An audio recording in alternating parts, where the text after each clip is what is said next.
askofu mkuu wa makanisa ya TAGC, Tanzania Act of God Church, kwa Kiswahili kanisa la matendo makuu ya Mungu Tanzania. Haleluya. Mimi ni mhubiri wa miaka mingi. Nasema haya kwa faida ya watu wote na Watanzania kwa ujumla. Ni mhubiri wa miaka mingi. Huu ni mwaka labda niseme wa 39 kama sio 40 nikiwa kwenye nchi. Huwa nafanya siasa miezi 7 tu katika miaka 5. Kwa mimi ni mwanasiasa wa vipindi. Hicho kitu naomba watu wakielewe. Mimi sio mwanasiasa kila siku, ni mwanasiasa wa vipindi.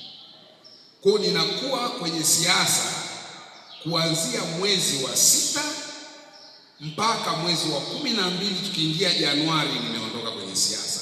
Kila mwaka wa uchaguzi.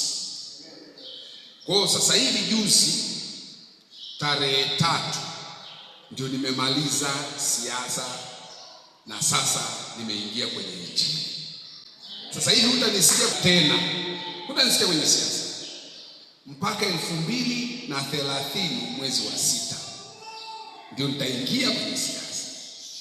Kwa wale ambao nimewajeruhi, nimewapiga kwenye siasa, naomba msinisamehe wala msiwe na wasiwasi. Ilikuwa ni kipindi changu, nilipaswa nikutandike sasa. Sasa hivi rais ameshaapishwa, ameshaunda serikali.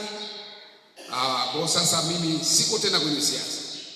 Labda kutokee jambo la muhimu sana.